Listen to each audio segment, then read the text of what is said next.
Fora da Curva, jornalismo, crítica e diversidade.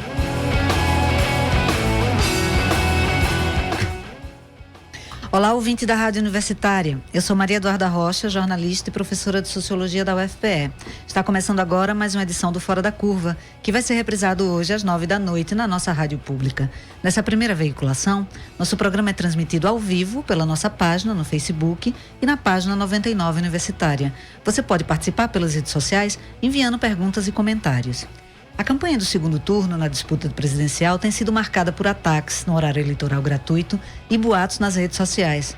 Até agora, seguimos sem perspectiva de confronto direto de propostas, porque um dos candidatos, Jair Bolsonaro, tem se recusado a participar de debates. Na falta de discussões sobre propostas, nós vamos analisar hoje no Fora da Curva um assunto central nessa eleição: as ideias dos dois candidatos para a segurança pública.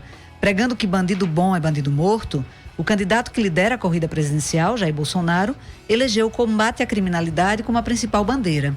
Ele promete acabar com a progressão de pena para presos, reformular o Estatuto do Desarmamento e aplicar o chamado excludente de ilicitude para policiais, o que significa, na prática, uma espécie de carta branca para eles. Por isso, Fora da Curva desta quinta pergunta: segurança se resolve na bala?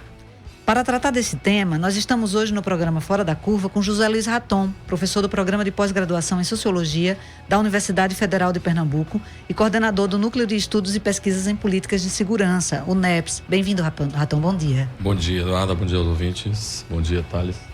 Também com a gente está Thales Ferreira, teólogo, cientista social e integrante do movimento PE de Paz. Seja bem-vindo, Thales. Obrigado, bom dia, Eduarda, bom dia, Raton, os ouvintes, todos os demais da rádio. E antes de começar a entrevista com os nossos convidados aqui no estúdio, nós vamos repercutir um decreto polêmico assinado pelo presidente Michel Temer e publicado no Diário Oficial de terça-feira. O decreto cria uma força-tarefa de inteligência para o enfrentamento do crime organizado no Brasil. Pelo decreto, essa força-tarefa tem a prerrogativa de produzir, de analisar e de compartilhar dados que ajudem nas investigações de grupos criminosos e conta com o apoio da Agência Brasileira de Inteligência, a ABIN. Nós pedimos à jornalista Bia Barbosa, coordenadora do coletivo Intervozes em Brasília, para explicar o significado de um decreto como este no momento político em que vivemos no Brasil. Ela participa nesse momento de uma reunião do Conselho Nacional de Direitos Humanos em Brasília, que vai discutir o decreto. Mas antes de entrar na reunião, ela enviou um áudio que nós vamos ouvir agora. O decreto publicado pela Presidência da República, assinado pelo presidente Michel Temer na última segunda-feira, ele é bastante preocupante por vários motivos, né? Primeiro, a gente precisa se perguntar qual é o inimigo externo, qual é a ameaça externa que está justificando a participação das Forças Armadas, né, do Ministério da Defesa, da Marinha, do Exército, da Aeronáutica, em todas essas questões, porque a função das Forças Armadas é proteger o território nacional e é proteger o país de ameaças externas. Infelizmente, esse decreto reforça a lógica de um inimigo interno no país a ser combatido pelas Forças Armadas. O decreto também não define o conceito de crime organizado, nem faz referência à lei de organizações criminosas já em vigor no Brasil, que traz essa definição e que reduz esse escopo a um conceito mais objetivo do que poderia ser enquadrado como organizações ou como crime organizado no país. Deixando sem essa referência e não trazendo a conceituação do que seria entendido por crime organizado, o decreto dá praticamente um cheque em branco para que essas organizações que vão integrar a força-tarefa, desde as Forças Armadas até Ministério de Segurança Pública, a ABIN, né, Agência Brasileira de Inteligência e principalmente o Gabinete de Segurança Institucional, o GSI,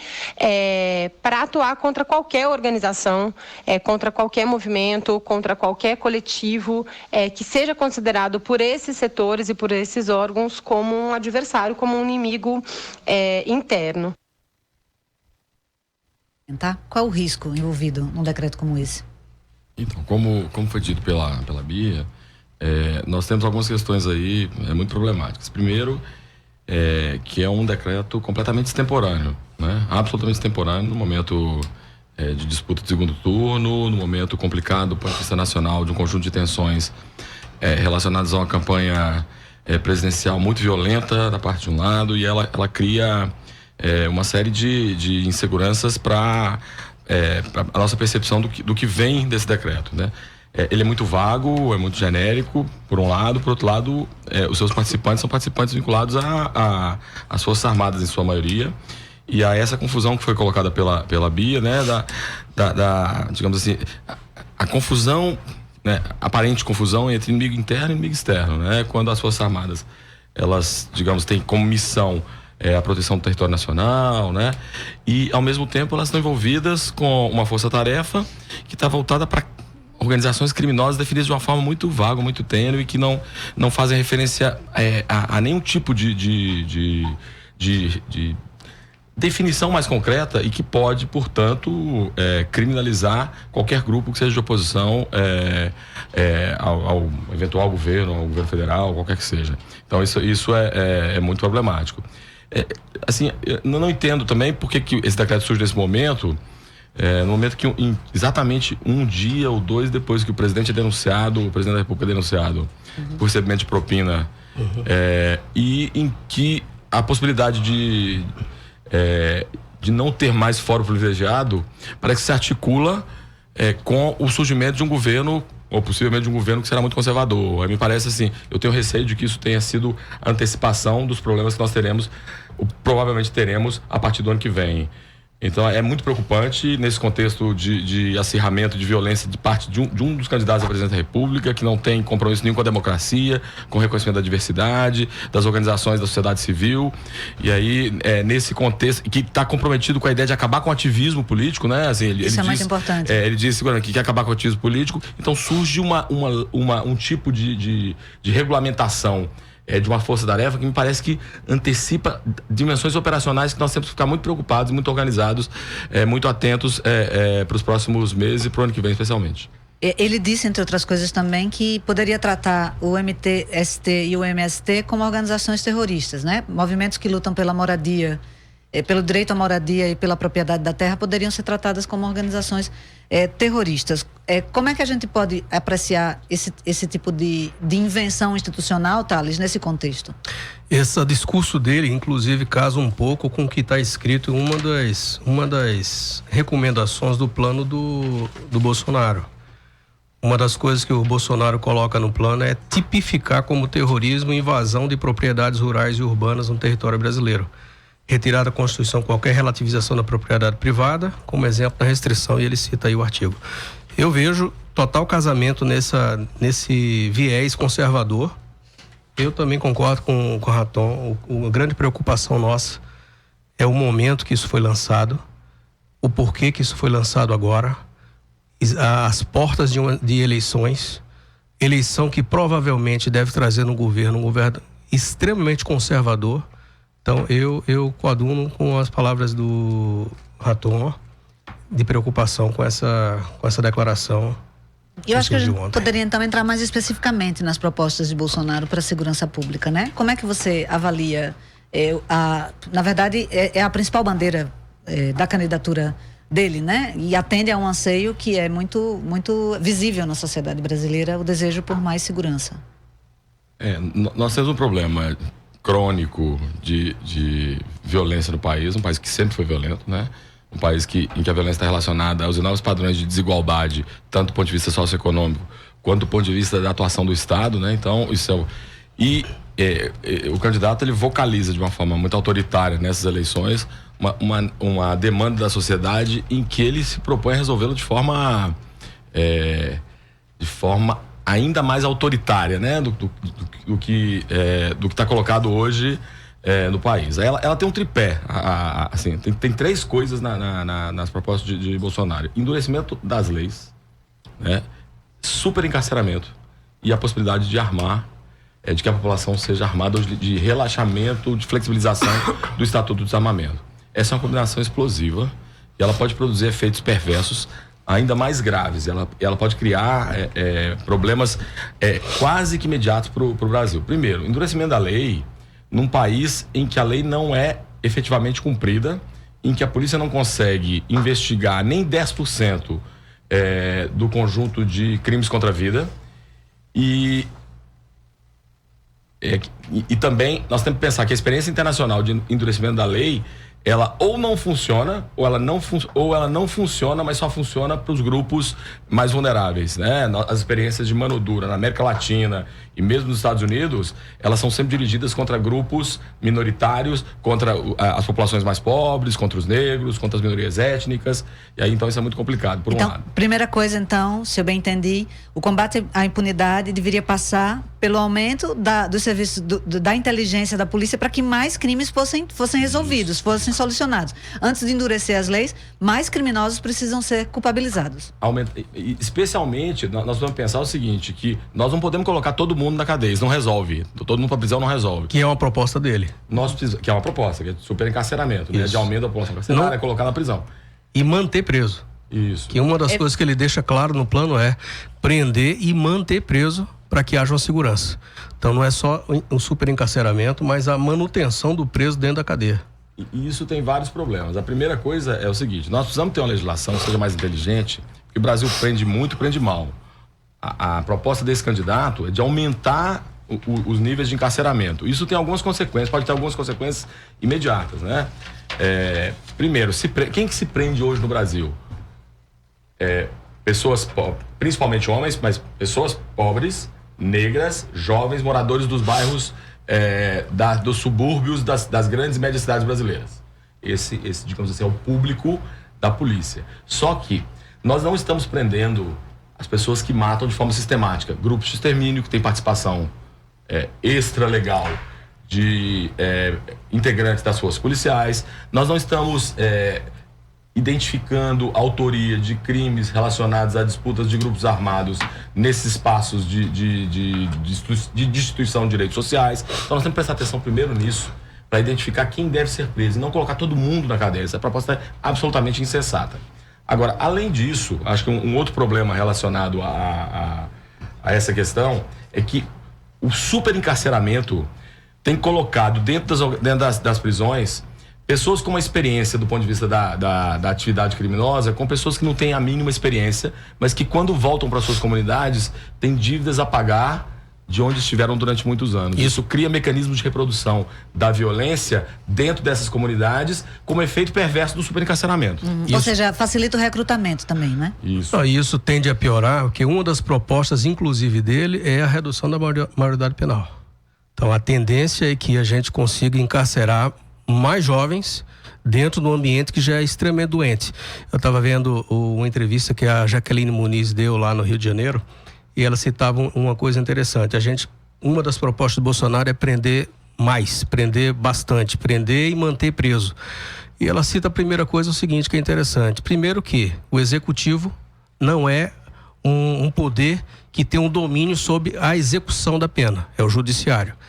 E aí ela cita o seguinte, que mesmo que ele consiga manobrar e consiga influenciar o judiciário para manutenção de penas maiores, ainda assim tem um grande problema. A gente tem um sistema penitenciário extremamente já desgastado, saturado. Nós crescemos mais de 300%. Desde quando, Raton? 10 anos para cá, 326% de crescimento. De 726 mil pessoas presas hoje, 11% só apenas são envolvidos com homicídios.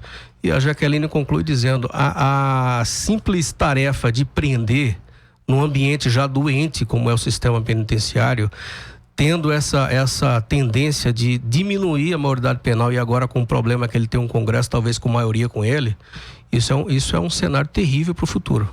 E uma outra coisa que é importante pensar também é que do ponto de vista da execução dessa proposta, além dela ser absurda do ponto de vista da sua concepção, dos seus valores, das suas consequências, do ponto de vista da execução da proposta, ela tem problemas orçamentários gravíssimos.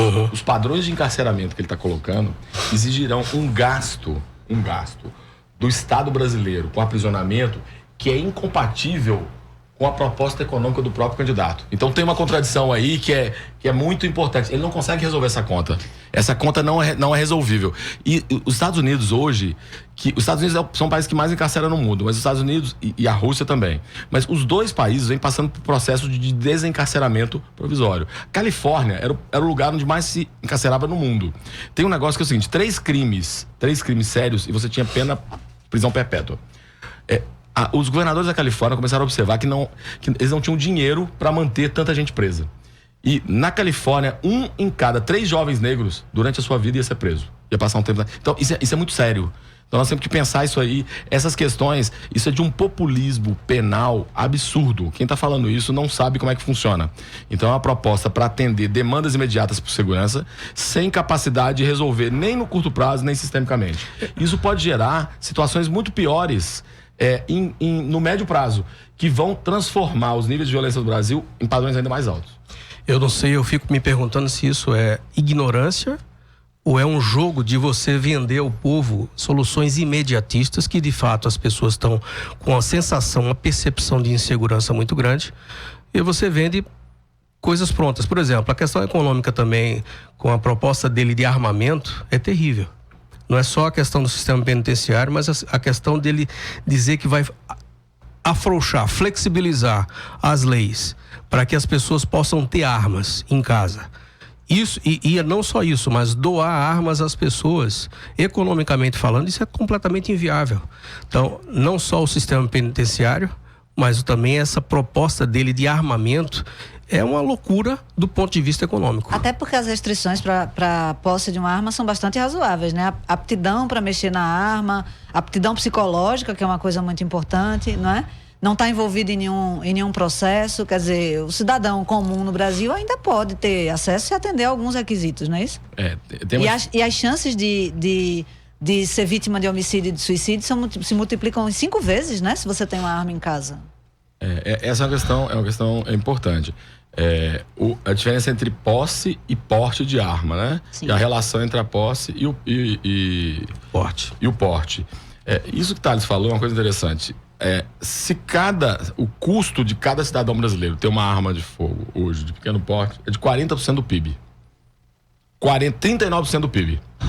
Agora, você treinar para tiro defensivo todas as polícias brasileiras, que vale a cerca de 3 bilhões de reais, o que é algo factível. Então, você treinar a polícia brasileira para tiro defensivo, para atuar de forma inteligente em situações em que ela esteja em confronto, além de ser mais barato e factível, respeita a dignidade, os direitos humanos, garante a vida das pessoas. E, por outro lado, você tem uma proposta que não é factível e, economicamente, ela não faz o mínimo sentido. Então, você teria... nós temos um conjunto de problemas na realização dessas propostas desse candidato que são de ordem técnica de execução, o que mostra que ela está sendo feita sob forma de improviso e com chavões, com clichês que não tem como ser executados.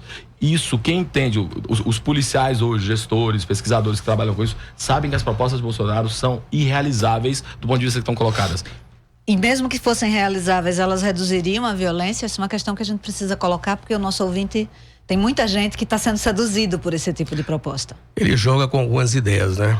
Eu estava lendo o plano dele e vendo que ele joga, por exemplo, a arma para ele é sinônimo no plano de segurança. Prender muito é sinônimo de segurança. E uma outra coisa que ele joga, mais 2 coisas pelo menos que ele joga lá, é que ele confunde a ideologia de esquerda, ele coloca como sendo uma, não só propulsora, mas como geradora de violência. E aí coloca também que todo local que há drogas também é fruto ou é geradora também de violência. Então tem vários aspectos que ele coloca no plano e que coincide, Eduardo, isso que é interessante. Meu local de fala é muito mais vindo da comunidade. A fala do candidato casa muito bem com aquilo que é o senso comum da comunidade. A comunidade acha que vai conseguir ter segurança se tiver uma arma em casa. A comunidade acha que prendendo mais vai prender mais bandido. A lógica da comunidade tem a ver com um pouco com o plano de governo dele. Por isso que ele jogou muito bem com o senso comum. Isso que eu acho que é a grande jogada de marketing dele. O plano, como o professor Raton disse, é, na verdade, um conjunto de chavões, um conjunto de frases soltas, mas que acaba sensibilizando a comunidade. Então, por exemplo, a arma, para todo mundo, para o povão, eles têm consciência firme de que vão ter uma arma. Eu vou contar um caso que aconteceu comigo no centro da cidade de Recife. Eu estava andando no centro da cidade, passou um jovem homoafetivo, e eu estava tirando uma xerox do local. É bom que a gente coloque assim bem prático, porque eu acho que a conversa fica mais próxima. Enquanto eu tirava xerox exatamente nesse local, o dono dessa gráfica, ele apontou, virado para mim, apontou para o rapaz que passava na rua, fez sinal de arma como quem está atirando nele e respondeu para mim o seguinte: daqui a 6 meses eu resolvo esse problema. Como quem diz assim, em 6 meses eu vou estar com arma e a minha arma vai ter legitimidade de ser usada nesses casos quando passar alguém que eu não tenha simpatia por ele. Então, a grande questão não é somente se sentir seguro. A grande questão é que a arma dá a todo mundo da sociedade um certo status de poder, que aliás a Jaqueline fala muito bem isso. Ele que defende tanto a valorização da polícia, ele não está percebendo que nas entrelinhas há uma desvalorização da polícia. Ele está criando na sociedade um clima onde as pessoas se tornam meio que xerifes da sua rua, da sua casa, do seu festinha, com o estigma de dizer que ele vai estar armando cidadãos de bem. Ontem nós tivemos um caso de cidadão de bem. Em Goiás, um porteiro e um vigilante, por causa de uma briga de um papelzinho, o vigilante deu 3 tiros na cabeça do porteiro e matou. Em tese, é um cidadão de bem, ou descrito como um cidadão de bem, segundo a proposta do conservadorismo. Tem várias coisas interessantes aí sobre armas, sobre essa ideia de cidadão de bem que a gente precisa conversar. Primeiro é o seguinte: violência contra a mulher, só para dar um exemplo, violência contra a mulher ocorre preferencialmente no espaço doméstico. Isso. Quem é que mata as mulheres no Brasil? Companheiros, ex-companheiros, maridos, ex-maridos, pessoas muito próximas. Arma de fogo, a gente está vendo agora com fogo cruzado, essa plataforma de dados que a gente gerencia no NEPS, aqui na região metropolitana do Recife, que a maior parte, que a letalidade da arma de fogo é altíssima. De 750 notificações de disparo de arma de fogo em Recife, mais de 500 produziram mortos e mais de 200 produziram feridos. 750 incidentes produziram 500 mortes. Mais de 560 mortes. A questão é, se você aumenta a disponibilidade de arma de fogo em casa, você aumenta a chance de uma mulher ser assassinada dentro de casa. É o vetor principal. Então isso é uma coisa muito importante para a gente poder pensar. Outra coisa, que essa ideia de cidadão de bem, a gente precisa recusar essa ideia. Sim. Né? Não existe. Nós todos, em algum momento da vida, já tivemos algum tipo de ruptura com a lei. O problema é que o Estado, a Justiça, escolhe algumas pessoas, preferencialmente, tipos sociais, que são mais vulneráveis. São os pobres, são os negros, são as pessoas as minorias em geral. Então nós temos que pensar que essa história de cidadão de bem, como é que ela toca as pessoas? Quando é alguém que a gente não conhece, é fácil dizer que é bandido ou é criminoso. Agora, quando acontece com alguém perto de nós, não, eu conheço essa pessoa, esse é um menino tão bom, é uma menina tão boa. Então, nós precisamos trabalhar isso para mostrar para as pessoas que esse cidadão de bem não existe. Exato. Né? Que essa ideia de cidadão de bem, que qualquer pessoa com uma arma de fogo próxima, ela tende a utilizá-la porque a arma é feita para matar. A arma não é feita para fazer outra coisa, a arma é construída para matar. E qualquer um de nós, todos nós andando armados, nós vamos criar alguns efeitos perversos, como, por exemplo, tem alguns países da África em que a disponibilidade de arma de fogo é tão grande que as pessoas, quando têm suspeita de que vão ser atacadas, já atacam antes. Então você cria uma disposição para uma belicosidade, para um tipo de conflitualidade violenta que pode piorar muito a convivência nos ambientes urbanos, tensos, demograficamente complexos das cidades brasileiras. Olha, ainda sem tá com a arma de fogo na mão, esses relatos de violência que Thales trouxe aqui, de ameaça, estão sendo multiplicados pelo país inteiro, né? Muitas pessoas sendo ameaçadas, algumas sendo espancadas. Imagina se essas pessoas estivessem armadas, né? A gente já pode antever, na verdade, um cenário pavoroso em função disso. O Brasil hoje já é quem mais mata com arma de fogo no mundo, correto, Raton? Números absolutos. Nós não temos posse, aliás, nós temos um processo de posse, nós não temos uma flexibilização para porte, mas nós já somos o país que mais tem incidentes com arma de fogo do mundo. E a gente já vive, Eduarda, hoje, aliás, a eleição até potencializou isso, a gente já vive hoje esse clima, e até eu quero fazer uma ênfase aqui no que o Raton falou. Quando eu citei a questão de cidadão de bem, eu citei entre aspas. Sim. Porque eu concordo, eu acho que essa questão e esse vocabulário cidadão de bem que na verdade, como o Raton falou, serve muito mais para você diferenciar quem é diferente de você. Então, a gente já vive esse clima de extrema guerra aqui dentro, por uma eleição. Guerras entre vizinhos, guerras entre igrejas, guerras entre escolas. A gente já tem uma expectativa, inclusive, grande, isso é preocupante. Pessoas que já aguardam ter a arma na mão, com a ideia de que com a arma eles vão se defender. Há algumas frases, e aí eu quero citar diretamente o candidato. Algumas frases acabam por incitar ainda mais esse clima de terror, de violência e de divisões entre pessoas. E aí que eu quero falar de grupos específicos como LGBT, negros, mulheres, são os que mais sofrem. Então, com certeza, eu concordo, Eduarda, o clima atual, na verdade, é um retrato de tudo que a gente tem vivido. E esse incitamento às armas, como o Raton bem colocou, a arma é feita para matar. A arma não é feita para outra coisa a não ser para isso. Uma coisa que eu acho importante dizer também, que assim, pode se referir a algumas discussões que nós fizemos aqui nesse momento, é o papel do sistema de justiça, o papel do Poder Judiciário. O Judiciário tem um papel, acho que importante agora, que não tem desempenhado, né, de forma mais adequada, de barrar alguns tipos de propostas dessa natureza, né? Então, nós temos que pensar, por exemplo, o Ministério Público, ele tem missão constitucional de controle externo da atividade policial. Então, a atividade policial que produz violência, ela precisa ser investigada e ela precisa ser regulada pelo Ministério Público. Nós temos que recuperar essa capacidade do Ministério Público, que está definida pela Constituição, mas não é realizada, né? Outra coisa, nós podemos pensar que policiais estão sujeitos a conflitos que podem resultar em morte. Nem toda morte produzida por um policial, ela se dá por um uso da violência arbitrária. Ela pode se dar por legítima defesa, mas não podemos transformar no contrário também. O excludente de ilicitude proposto pelo candidato, ele é uma licença para matar. Ela é uma licença para matar, especialmente nos lugares onde se mata mais hoje. Então, isso pode gerar de outros lados, ou seja, da comunidade que vai estar vulnerável a essa violência policial, mecanismos de reação que vão se retroalimentar. Então, o Judiciário tem um papel muito importante em regular, em definir papéis. O Ministério Público também, nós temos que pensar, o Supremo Tribunal Federal, nós temos que, evidentemente, cobrar do Judiciário uma postura sóbria de regulação desse tipo de proposta extremista que contraria direitos e é inviável do ponto de vista de soluções democráticas para a questão da violência no Brasil.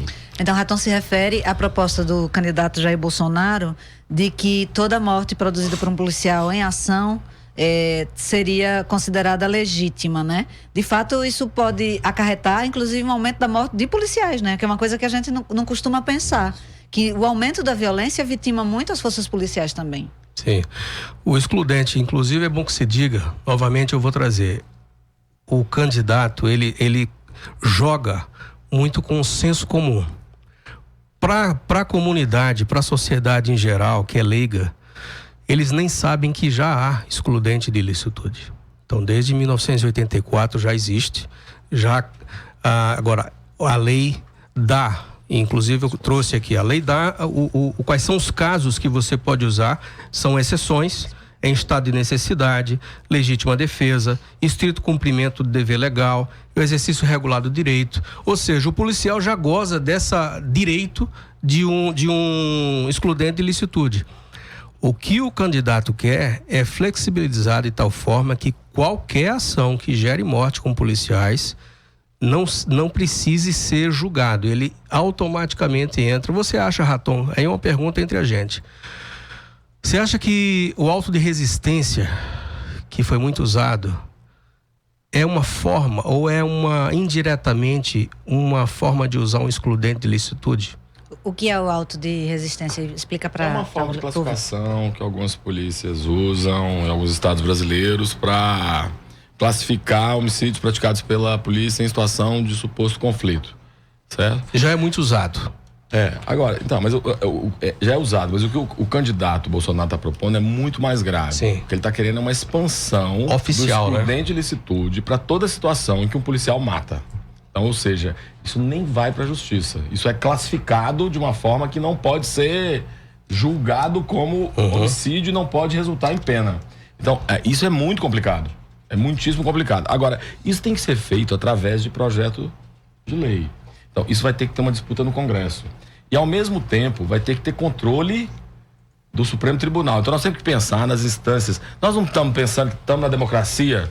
Então, tem que ter um sistema de freios e contrapesos a esse tipo de proposta. O problema é confiar nesse judiciário. Né? Isso, mas nós vamos ter que disputar isso. Então, nós vamos ter que disputar isso. A sociedade precisa se organizar para disputar isso aí. Porque tanto no nível do Congresso quanto no nível do Judiciário, e aí o papel do Ministério Público é fundamental. Sim. E tem muita gente do Ministério Público Federal preocupadíssima com isso, estabelecer controles a esse tipo de proposta que rompe com a ideia de Estado de Direito, com a ideia de democracia, com a própria ideia de dignidade da pessoa humana, né? Porque isso cria condições para que um grupo de pessoas esteja autorizado a matar sem que isso seja considerado um homicídio. Então isso cria uma situação muito complicada. Nós sabemos que as polícias estão colocadas em situações de conflitualidade. Mas isso que a Eduarda falou, acho que é muito importante. Isso pode criar um efeito rebote de aumento da vitimização policial. Sim. Isso pode gerar outros efeitos, de surgimento de grupos milicianos de direita, como a gente tem experiência, por exemplo, na América Latina e na África, né? De grupos de milicianos. E aí nós vamos ter mecanismos de regulação da violência que são, na verdade, estimuladores da violência.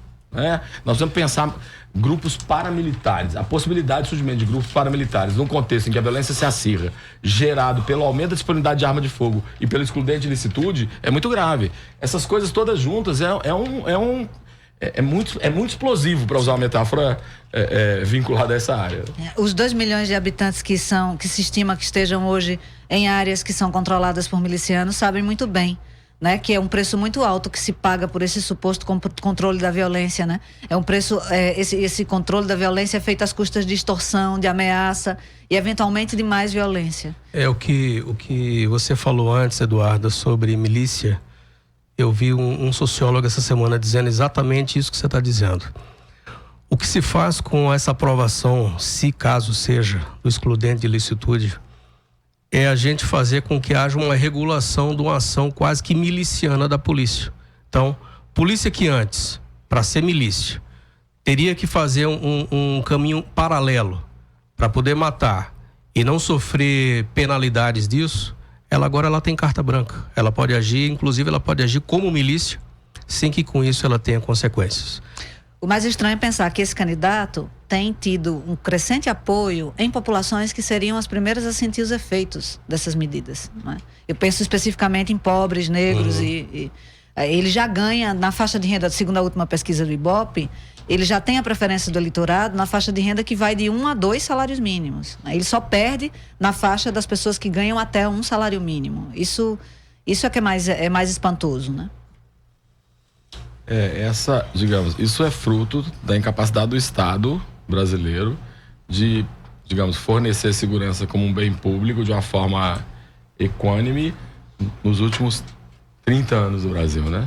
Então, isso, de alguma forma, é uma demanda por segurança imediata que está sendo canalizada de uma maneira populista por esse candidato e que está sendo que está encontrando algum tipo de eco na população, como você mencionou, né? Nós precisamos disputar isso, inclusive, culturalmente, né? Essa não é a resposta, né? Essa resposta vai atingir as próprias pessoas que estão apoiando esse candidato, porque ela vai atingir os seus familiares, ela vai atingir as pessoas que estão no seu entorno. Então, essas comunidades de baixa renda, que hoje estão querendo uma solução para a violência imediata, elas vão perceber que essa solução, na verdade, ela não existe da forma como o candidato Bolsonaro coloca. E tem uma coisa que para mim a gente não pode transigir. O que está no programa, que já é muito grave, e a fala do candidato. É um candidato que diz que tortura é uma forma aceitável de obter confissão. Sim. O que contraria qualquer protocolo internacional de direitos humanos que o Brasil assinou, né? Só para deixar claro que elogia milícia, porque se o Estado não dá conta, a milícia ela ajuda, sendo que a milícia, ela é muito mais letal, muito mais problemática, produz mais morte do que alguns mercados de drogas. E terceiro, que elogia soluções de extermínio, porque o Brasil não teria pena de morte. E aí isso está dito, gravado, escrito por um candidato. Então nós temos que prestar atenção que esse candidato, ele não tem uma proposta de segurança pública. Isso não é uma proposta de segurança pública. Isso não é uma política de segurança pública. né? Isso é um conjunto de bravatas muito perigosas e que estão sendo, digamos assim, estimuladas por uma situação que, do ponto de vista legal do Estado de Direito, é inaceitável.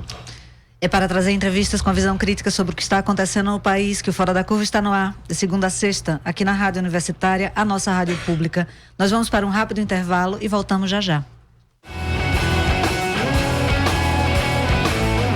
Programa Fora da Curva. Análise crítica de assuntos do interesse público. 11h35.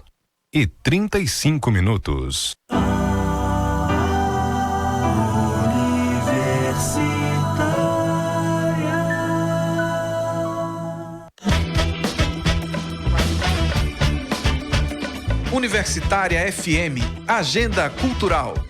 O Animage, Festival Internacional de Animação de Pernambuco, continua nesta quinta, apresentando os destaques do cinema de animação do Brasil e do mundo. Além de mostra competitiva, promove também sessões e mostras especiais de curtas e longas metragens, palestras, debates e muito mais. O festival é gratuito a partir das 14h, na Caixa Cultural Recife, no Cinema São Luís e da Fundação do Derby. Sessões ao ar livre no Parque da Macaxeira, Parque Santos Dumont e Praça da Várzea. A programação completa você confere no site animagefestival.com.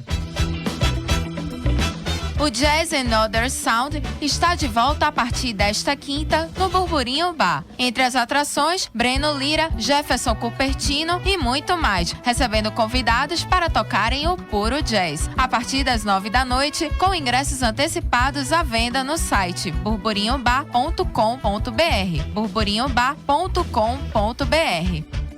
Universitária FM, Agenda Cultural.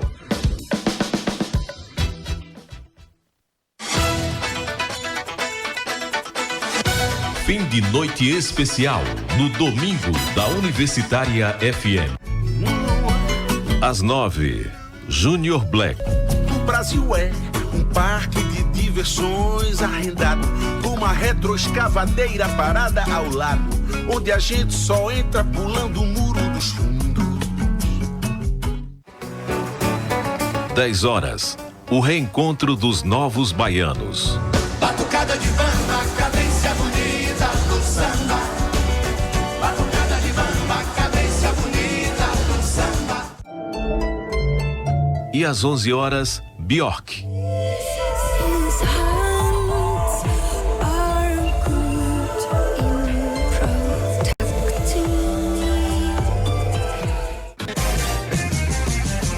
Fim de noite especial no domingo da Universitária FM. Se você tem dúvidas sobre a real intenção do PT nessa eleição, veja o que diz Jacques Wagner, ex-ministro de Lula e Dilma e homem forte de Haddad. Nós não fizemos uma revolução, esse é o nosso problema. A gente conquistou o poder pela via do voto. E pela via do voto, dentro da democracia que está estabelecida, a gente, por enquanto, está tendo que jogar com as regras dele. Esse é o problema. É assustadora a obsessão do PT pelo poder. Coligação Brasil acima de tudo, Deus acima de todos. PSL, PRTB. Neste mês de outubro acontece mais uma edição do Festival Sonora Olinda, o evento que fortalece a mulher na cultura. Entre os dias 15 e 20 de outubro, a cidade de Olinda vira palco de shows, oficinas, debates e rodas de diálogo com as mulheres que trabalham do artesanato à técnica. Nos siga nas redes sociais para se programar para o festival. @Sonora Olinda, porque a cultura também é delas. Já respondeu à pesquisa Perfil e Violência contra a População LGBTI+, da UFPE? A pesquisa é uma iniciativa da Diretoria LGBT da UFPE e está disponível através da plataforma Siga. É importante que todos e todas que fazem parte da comunidade acadêmica respondam, seja docente, estudante ou faça parte do corpo técnico da universidade, heterossexual ou LGBTI+. O sigilo é garantido e a sua resposta nos ajudará a construir políticas de segurança, saúde e inclusão cada vez mais efetivas dentro da universidade. Pesquisa Perfil e Violência contra a População LGBTI+, na UFPE, uma iniciativa da Diretoria LGBT da UFPE. Quem é o verdadeiro Bolsonaro? Este falando manso na campanha eleitoral? Falar em tirar a Bolsa Família é um ato de desumanidade. Ou este que pega pesado contra o povo? Eu não admito Bolsa Família, isso é um crime. Este todo paz e amor? Eu não tenho problema com mulheres, Atena. Ou este aqui? Vagabunda, você é uma idiota. Então, eleitor, preste atenção em quem você está votando. Bolsonaro. Quem conhece não vota nele. Coligação O Povo Feliz de Novo. PT, PCdoB, PROS.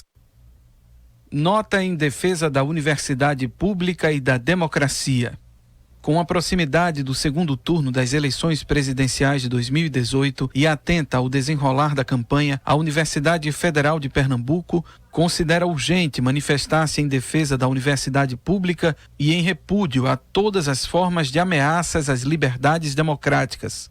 Ciente do seu papel histórico, a UFPE se posiciona por uma universidade que, além de gratuita e de qualidade, seja autônoma e socialmente referenciada. É a universidade pública que tem garantido os principais avanços do nosso país na ciência, na tecnologia, na inovação e nas artes. Os brasileiros devem abraçar ideias que defendam uma nação inclusiva, justa, capaz de superar os desequilíbrios regionais. Nessa perspectiva, afirmamos nossa posição intransigente a favor do respeito à diversidade em todos os seus aspectos, de gênero, de livre orientação sexual, de identidade étnica e cultural, contra as pregações de violência e de intolerância e, acima de tudo, de defesa dos direitos humanos, da liberdade e da democracia. Reitor Anísio Brasileiro e vice-reitora Florisbela Campos. Universitária FM 99.9. Fora da Curva, jornalismo analítico na Rádio Universitária, a nossa rádio pública. E para você que sintonizou agora, nós estamos analisando as propostas para a segurança pública dos candidatos ao segundo turno na eleição presidencial. Estamos no estúdio com José Luiz Raton, professor do Programa de Pós-Graduação em Sociologia da UFPE e coordenador do Núcleo de Estudos e Pesquisas em Políticas de Segurança. Também com a gente está o teólogo Thales Ferreira, integrante do movimento PE de Paz. Acho que a gente podia retomar perguntando se Haddad tem alguma coisa a oferecer no lugar desse discurso da tolerância zero que Bolsonaro adota, né? Haddad tem muito a oferecer. É preciso recuperar algumas coisas, por exemplo. Durante a iniciativa mais promissora da área de segurança pública no Brasil foi construída entre 2003 e 2010 no governo do presidente Lula, que é o PRONASSE, o Programa Nacional de Segurança com Cidadania. Então, que é uma tentativa de construir mecanismos de integração da prevenção com a repressão qualificada e inteligente e mecanismos de financiamento que vinham do governo federal para os estados e para os municípios. E a Haddad propõe no seu programa uma coisa que é muito importante, que é a regulamentação de forma mais específica e a construção do Sistema Único de Segurança Pública. Porque nós não temos pacto federativo na área de segurança pública no Brasil. Só recentemente foi criada a lei, que definiu o SUSP. O que significa que, por exemplo, aquilo que nós temos na área de saúde, na área de educação, de definição clara do papel do governo federal, do governo estadual, dos governos estaduais e municipais, pouco existe na área de segurança pública. Então, os prefeitos estão desobrigados de investir em segurança pública, eles não sabem o que investir. Que poderia, por exemplo, ser prevenção da violência. O governo federal está desobrigado de gastar com segurança pública ou de coordenar uma política nacional de segurança pública. O que a Haddad está propondo é a regulação e definição de mecanismos, de condicionalidades, de responsabilidades, de integração das polícias e de uma concepção de segurança pública com cidadania. O que significa que não há segurança pública sem polícia, mas também não há segurança pública só com polícia. O que significa que é possível pensar em prevenção da violência, investimento em projetos de mediação de conflito local, investimento em programas voltados para egressos do sistema prisional que voltam para suas comunidades, em egressos do sistema de medida socioeducativa, ou seja, uma concepção de segurança pública que fortaleça os mecanismos de coesão social dos territórios violentos e crie mecanismos culturais, inclusive de controle da violência. É isso que pode reduzir a violência no médio e no longo prazo, e o papel do Estado é fundamental para isso. Um outro aspecto que eu achei muito interessante na proposta de Haddad, e agora fazendo uma comparação, um confronto entre os dois candidatos. De um lado, a gente tem um candidato que fala que uma das soluções do sistema penitenciário é prender mais, encarcerar em massa. O Haddad, ele dá uma sugestão no plano dele de que haja medidas alternativas para diminuir o superencarceramento. Isso eu achei interessante, porque é exatamente aquilo que a gente tem proposto também, é a gente começar a pensar em formas alternativas de penas. A gente, por exemplo, tem muitas penas que poderiam ser cumpridas de outras formas. Não sei se você sabe, por exemplo, 40% das pessoas que estão presas hoje são presos provisórios. Então a gente teria Não tem ainda sentença definitiva, é Não isso? tem. A gente teria várias alternativas para muitos tipos de crimes que inclusive nem são crimes graves, letais, que a gente poderia aplicar penas alternativas. O Haddad considera isso como uma possibilidade e eu falo agora muito de movimentos sociais.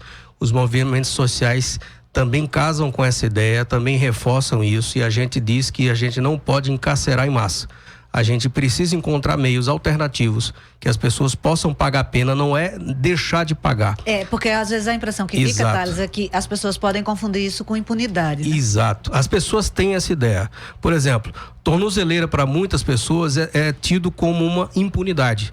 E não é uma pena alternativa. Então a gente pode encontrar meios da gente não superlotar o sistema carcerário e encontrar formas das pessoas serem punidas e não precisar, como o Raton falou muito bem, colocar pessoas num sistema tão doente como hoje é o sistema penitenciário. Uma outra coisa importante é que o programa de Haddad tem uma clara valorização do trabalho policial. Né? Ele não tem uma concepção militarizada de polícia, mas ele valoriza o trabalho policial das polícias militar e civil.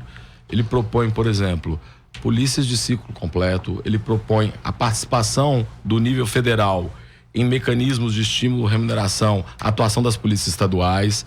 Então, é um programa que, por um lado, sabe está propondo lidar com a prevenção da violência, com mediação de conflitos, com programas sociais voltados para egressos e famílias de egressos do sistema prisional, e, por outro lado, valorização policial, valorização do trabalho da polícia, inclusive uma coisa que se perdeu no Brasil, a capacitação permanente das polícias, a atuação das polícias de forma proativa e inteligente, a ideia de inteligência policial, e não reativa, o que significa que a polícia não produz violência, ela evita a violência porque ela se antecipa à violência. Então é um programa muito mais moderno, aliás, extremamente moderno, e que tem uma concepção de segurança pública que valoriza as polícias por um lado e valoriza as dimensões de prevenção da violência por outro. Isso. É importante a gente tocar num ponto que se tornou muito indigesto por causa desse tom moralista que acabou tomando conta da campanha, que é a política de drogas, né?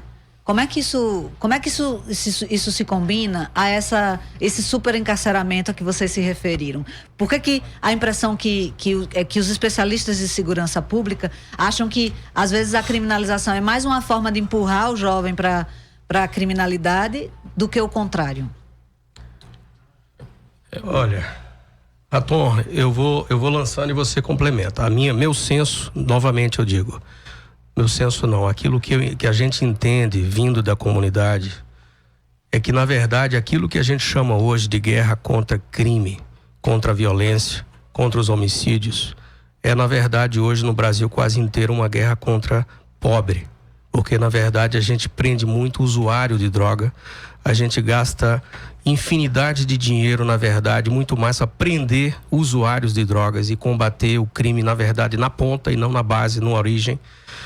E a gente tem gasto, por exemplo, muito pouco, e aí eu vou falar do meu estado, com programas como o Atitude, que são programas que previnem o uso das drogas, que tratam pessoas e famílias que têm o uso das drogas, e é um programa que não tem a capilaridade que a gente desejaria que tivesse.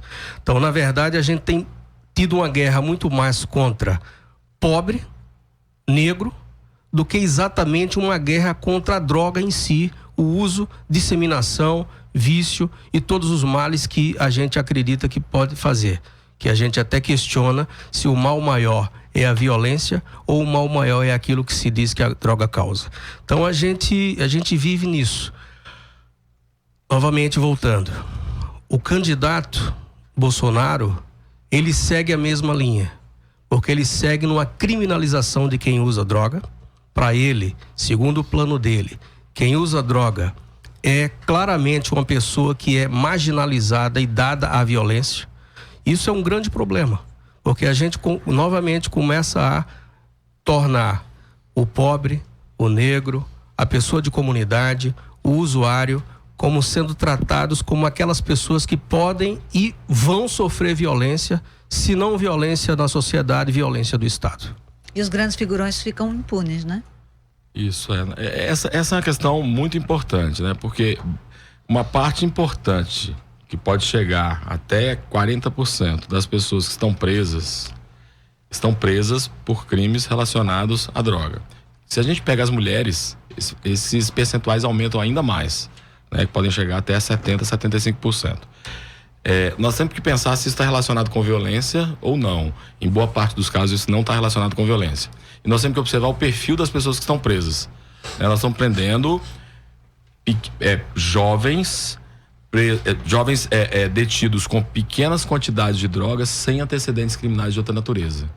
Então nós estamos criando dentro das unidades prisionais que não tem nenhum processo de reintegração ou de ressocialização, mecanismos de convivência com pessoas que já têm carreiras criminosas consolidadas que são assim, muito problemáticos. Então nós temos que pensar o seguinte: por outro lado, essa ideia de que nós vamos acabar com as facções, nós vamos acabar com o tráfico de drogas, isso também é só bravata e chavão. Nós vamos olhar para o mundo todo. Algum país conseguiu acabar com facção? Eu quero olhar para qualquer país do mundo. Algum país conseguiu acabar com o mercado de drogas? Não. Então nós temos que pensar de uma forma sensata. Uma coisa é reduzir a violência, uma coisa é diminuir os impactos de alguns mercados ilegais. Agora outra coisa é dizer que vai acabar. Essa questão de exterminar, acabar, definir, ela é muito problemática. O Canadá acaba de aprovar a legalização do uso da cannabis. Portugal tem uma legislação muito avançada nessa área. Os Estados Unidos, que ninguém acreditava, tinha uma política muito fechada, vários estados já estão liberalizando e regulando, porque liberalizar significa regular. Né? Não é todo mundo pode fazer tudo, não. É regular as condições de uso como existem para as drogas lícitas. Porque existem drogas. O álcool é droga lícita e que tem um impacto sobre a violência muito grande também. Então nós temos que pensar que não é só droga ilícita que eventualmente tem relação com violência, não. E a questão das drogas ilícitas hoje não é a droga em si que provoca violência. É a proibição que gera a violência. A proibição que cria um mecanismo de defesa do território e de defesa contra a concorrência que exige que as pessoas estejam armadas. E então, nós temos que interromper esse ciclo. E nesse sentido, nós temos que pensar uma política de drogas mais inclusiva. Uma política de drogas mais avançada. E que leve em conta, inclusive, as experiências internacionais bem-sucedidas. Eu posso dizer só mais uma coisa, Eduarda? Eu sei que o tempo já está indo. Tem duas coisas que também me chamam a atenção no plano. E aí, desculpa, eu vou voltar pro Bolsonaro, tá? Dele. Duas coisas que é importante talvez que a gente diga antes que a gente acabe. Porque tem duas situações lá que me incomodam muito. Uma é porque ele dá a entender que todo mundo que é do direitos humanos ou que defende direitos humanos tem essa inclinação para defender, segundo a linguagem dele, defender bandido. E ele cita isso lá. Ele cita que os direitos humanos precisam voltar a priorizar mais as vítimas do que os causadores da violência. E a segunda coisa que eu queria dizer é que dá a entender sempre que nós somos contra a polícia. E parece que nós queremos acabar com a polícia. E parece que a gente considera a polícia... Não, é muito importante que a gente dê só uma ênfase dizendo o seguinte: a gente que defende diminuição da violência, direitos humanos, movimentos sociais, tudo isso, a gente entende direitos humanos como uma coisa muito mais ampla. Inclusive o direito da gente estar falando aqui é um direito humano. Direito de expressão, direito de saúde, direito de moradia, direito de todas as coisas que a gente precisa, inclusive direito das polícias. Direitos humanos, a gente precisa debater mais isso para ampliar por um assunto que ele está batendo na tecla só. E novamente eu digo, o senso comum acaba espalhando e consolidando essas ideias. Pois é, o direito de todos nós, né? Agora nós temos mais informações da redação com Débora Aleluia e Alice Mesquita. Débora. Olá, ouvintes. Nesse segundo turno da eleição presidencial, circulam nas redes sociais vários manifestos em favor da democracia, que são articulados por frentes suprapartidárias, por artistas, juristas e intelectuais, inclusive de outros países. Entre eles está o manifesto intitulado Liberdade, Igualdade e Fraternidade, do coletivo Fórum 21, que está disponível em nossa página. Hoje também os professores da Universidade Federal de Pernambuco se juntaram a essas iniciativas e lançaram um manifesto democrático em defesa das universidades. O lançamento do documento aconteceu agora há pouco no Espaço Meio do Mundo, na Madalena, e o manifesto critica o desrespeito, a intolerância e o discurso de ódio. Também serve como alerta para os riscos da volta do autoritarismo e do militarismo à política brasileira, um risco que atinge a autonomia e a liberdade de pensamento tão necessários nas universidades. Quem quiser assinar, basta entrar em contato com a Associação de Docentes da UFPE, a ADUFEP, que é a que está articulando o movimento, e nós vamos disponibilizar o manifesto em nossa página no Facebook também. E hoje, no Centro de Artes e Comunicação da UFPE, estudantes realizam manifestações artísticas e culturais contra o fascismo e em defesa da democracia. O evento envolve exposições, performance, debates, leituras dramatizadas e apresentações musicais. A programação começa às 15h e você pode conferir na página do evento no Facebook. É só procurar por CAC contra o fascismo e pela democracia. E neste próximo domingo, 21 de outubro, tem carnaval em Olinda. 17 blocos já confirmaram a participação em um encontro festivo em defesa da democracia. Entre eles estão Eu Acho É Pouco, Empatando Sua Vista, Amantes de Glória, Vaca Profana, Bloco do Nada, enquanto isso na Sala de Justiça, Menino da Tarde e Vassourinhas. A concentração carnavalesca em defesa da democracia está marcada para as 15h no Largo de Guadalupe. E de lá, os blocos desfilam pelas ruas de Olinda. Agende aí. Então, gente, nosso tempo está apertadinho, mas dá para vocês darem uma última palavrinha. Quem começa? Raton? Posso falar? Não, eu acho que nessas eleições esteve em jogo, desde o início do primeiro turno, concepções diferentes de sociedade, concepções diferentes de Brasil, em que, por um lado, você tinha projetos diferentes para o país, mas que situavam no campo da civilização, e, por outro lado, da parte de um candidato, que é o candidato do PSL, um projeto de sociedade que tem implicações muito próximas do que a gente pode chamar de barbárie. Então, eu acho que a gente precisa prestar muita atenção no que está em jogo no país nos próximos anos, e os programas de segurança pública evidenciam isso, que não existe possibilidade de um país digno do nome sem incluir, sem reduzir desigualdade e sem pensar num projeto de segurança que não seja excludente, autoritário e que vitimize aqueles que têm sido vitimizados historicamente. Nós temos que evitar esse tipo de coisa. Então, o que está em jogo no segundo turno, pelos programas, pela retórica, pela forma de pensar o país e a segurança pública, é, de um lado, uma saída civilizada, uma saída diante do Estado de Direito e da democracia. Do outro, uma saída que é de meras bravatas populistas e que podem nos encaminhar para uma situação de barbárie. Thales. De forma muito breve, eu me preocupo mais, Eduardo, que tipo de país vai sair depois das eleições? O que é que vai sobrar da gente? Porque a gente caminha, independente de quem vai ganhar, para um país dividido. Meu desejo é que a gente consiga conviver com as diferenças. Nós somos um Estado laico e temos que respeitar isso. Nós temos que ter uma ênfase constante numa cultura de paz, não uma cultura de paz romanceada, mas que a gente entenda a cultura de paz como respeito da democracia, respeito das diferenças, respeito das minorias. Eu fico por aqui. Antes de encerrar, eu lembro que o programa de hoje será reprisado logo mais às 21h. Para ficar por dentro do que vai ser tratado no Fora da Curva, é só acompanhar as nossas redes sociais. Por lá, continuamos também divulgando informações sobre o tema de hoje e muitas outras que você não encontra por aí. Fora da Curva teve a produção de Ivana Fechini, no apoio Guilherme Falcão, Alice Mesquita, Débora Lelu e Vanessa Moura, que também ficaram nas redes sociais. Os trabalhos técnicos foram de Chico Rocha. Esta foi a edição do dia 18 de outubro de 2018. Muito obrigada por sua audiência. O programa Fora da Curva é uma realização do Departamento de Comunicação Social com o apoio do Departamento de Sociologia e do Núcleo de Rádio e TV Universitárias. Parceria com o Marco Zero Conteúdo, Centro das Mulheres do Cabo, SOS Corpo, Centro Sabiá, Terral Coletivo de Comunicação, Centro de Cultura Luiz Freire. Esse programa fica disponível em nossa página do Facebook e no canal do YouTube. Acompanhe as nossas redes sociais, porque nós também divulgamos por lá muita informação que você não vê por aí. A música tema deste programa foi composta pela banda Diablo Motor. Programa Fora da Curva. A gente fala o que a maioria cala.